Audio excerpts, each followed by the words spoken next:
But we can celebrate because the scum are out. DC United eliminated on decision day after being one of the most active teams in the offseason leading up to 2024, hiring a brand new coach, leaning on the strength of star designated player like Christian Benteke. They still didn't have what it takes to get into the playoffs for the fifth time in a row. They haven't made it since 2019.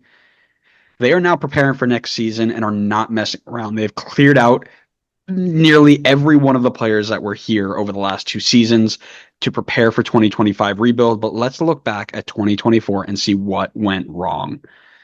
Mr. Wright, Is that my cue to start?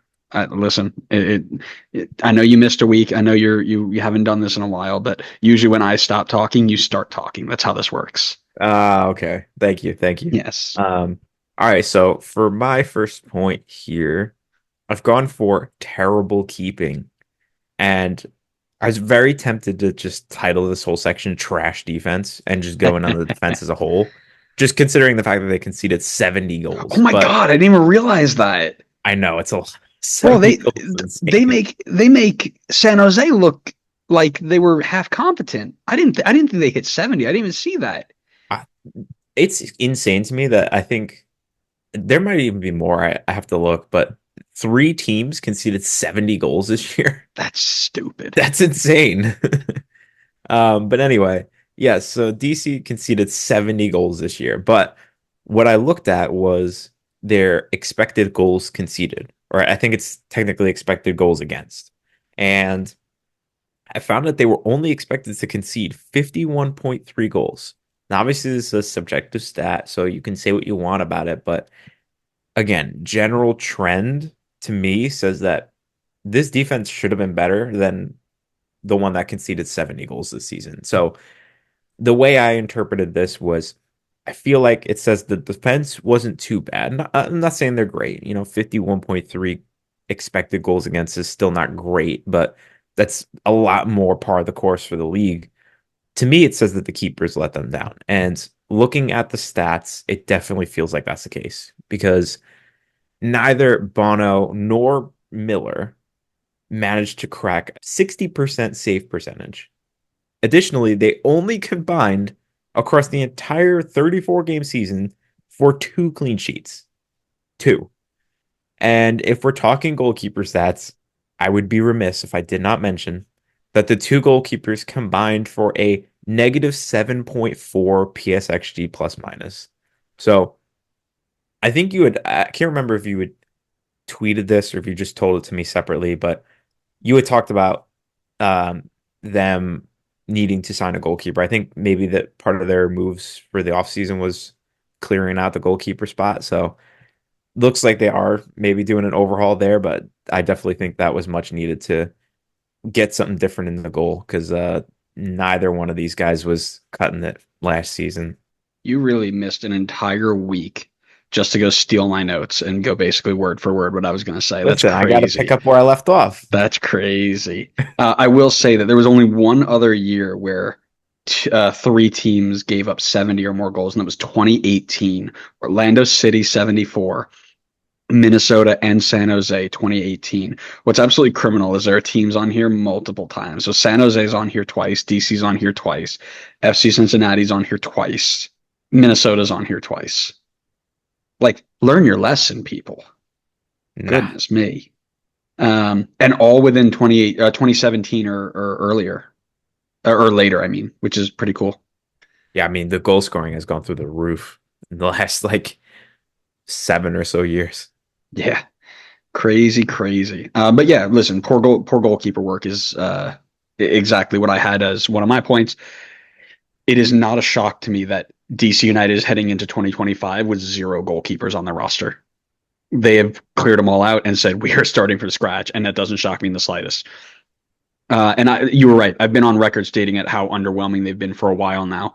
Even back in the Rooney days, I was like, you can't run with Miller and Bono. They're just not cutting it. You need to do something better. And they never did. Both of them bottom 10 PSXG plus minus, like you mentioned. And listen, there are some goalkeepers like Carlos Cornell's really, really down bad this year. He's really low on that stat.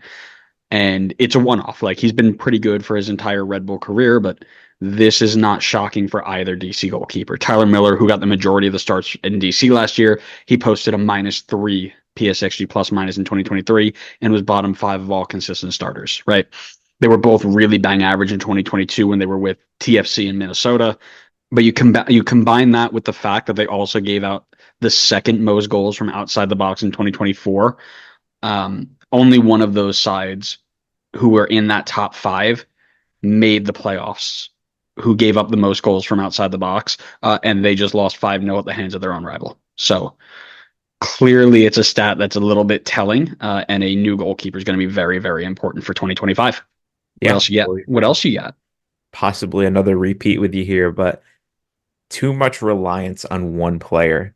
And we've seen this with some other teams. I mean, we've covered it with other teams just this year when doing our what went wrong series, but a reliance on one player to perform is just not going to work, especially in the long term. We've seen that with Nashville. I mean, people eventually started to figure out Hani, and the team is now out of the playoffs and in rough shape. I mean, I think they're still like we talked about them, so you can refer back to that. But there's a path forward for them, I think, still. But Benteke was a beast this year. I mean, 23 goals, taking home the Golden Boot, and yet his team still couldn't even make the playoffs because I think the rest of the people around him just couldn't step up enough. And I did a little bit of research. I know, shocking, but the last team that had a Golden Boot and missed the playoffs. I'll give you a chance if you want to take a guess at it. Would it be 2013 Camilo Sanvezo for Vancouver? That is a fantastic guess because you are spot on, sir. It was. It was 2013 Vancouver for Camilo. Probably not the team you want to be compared to. But yeah, they need to get Benteke more help. Otherwise, I think teams are going to eventually start to figure him out. And if that happens, I think this team will be in tough shape because they with as great as Benteke was this season, they still couldn't even get in the playoffs. Not only did you steal my point, but you literally stole my fun stat that I was going to have you guess. Literally, Is that why you knew oh, it? off the top of my head, like I literally was like, oh man, that'd be really funny to bring in and be like, oh, what? And then be like, wow, it's been that long? Like, no way. I literally had it written there. Yeah, so I again, over reliance on Benteke, he is an animal, right? The Aerials one stat is insane. Having 200 headers won over his next closest player is mental. And like you mentioned, the Golden Boot and 23 isn't crazy, right? Like that's not even probably top 10 in the most goals to win a Golden Boot, right? Like it's not crazy, but it was still the best of the best for the year. And yeah, Camilo was the last time that happened, and DC repeated because that's all they had. He scored 25 times in all competitions, and the next closest was six from Pirani. Like, if it wasn't for Benteke, it wasn't anyone that was going to score. And you can't solo your way to MLS Cup or the playoffs. They were one dimensional. If you had a center back who could mark Benteke out or provide, take away any of his very, very limited service, you basically had DC who couldn't attack. So, um, you're going to want to see a little bit more investment in fixing that in 2025. Please do not steal my anything clever from my last point. I hope we have the same one. That would be I hope fantastic. we do too. Just don't be clever about it. All right, my last point here is gotta win your home games. And I think it's pretty self-explanatory in the title, but you need to win your home games if you're going to make the playoffs. And DC did not do that. And they finished the season with 4 home wins all year, which, by the way, is on par with San Jose. And we've talked about how awful San Jose was this year. So, not someone you want to be on par with. But no team in the last decade has made the playoffs with only 4 wins at home. I mean, heck, some seasons there isn't even a single team in the entire league with less than 5 wins at home. So, not only is dropping points at home bad for team morale, but for fan morale as well. I mean, that's not going to get fans excited about the team if every time you go to watch them play at home, they lose or drop points. They need to start winning at home. Otherwise, I truly believe they will never make the playoffs. We don't have the same one. We're good. Ah, Um, yes, but finally. mine's relatively close, and inability to hold on to a lead, right? So for those of you who don't know, if you kick the ball between the white posts, you get a goal.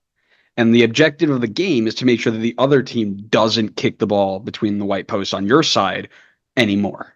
Right? Once you take the lead, you don't want it to go away. And unfortunately for DC, they weren't very good at understanding this concept. They lost the fourth most points from winning positions in 2024 with 24 points dropped. Now you can also say that they gained the 20 points from losing positions and their overlapping stats, right? Where you can go up 2-1, then go down 3-2 and tie 3-3. And I guess technically you've lost 2 points from a winning position, but you've also gained a point from a losing position. So, I mean, that stuff kind of overlaps, but either way, your inability to be composed and dominant with any sort of lead killed them in 2024. And it's a learning point, right? Head coach Troy Lesane, only in his second year, really 1.5 years of being a head coach, learning about how to have a strong mentality in these moments and how to direct the game is going to be important, but you also can't give him that much time because you got to figure this out. You haven't made the playoffs in 5 years. You don't want to go down a Chicago route, right? Nobody wants to go down a Chicago route. Well, I mean, Greg does apparently, but That's true. He's the only one brave enough to face that challenge. listen, my hero, my legend, right? He's just Um, getting warmed up for his third stint with the USMNT. That's all.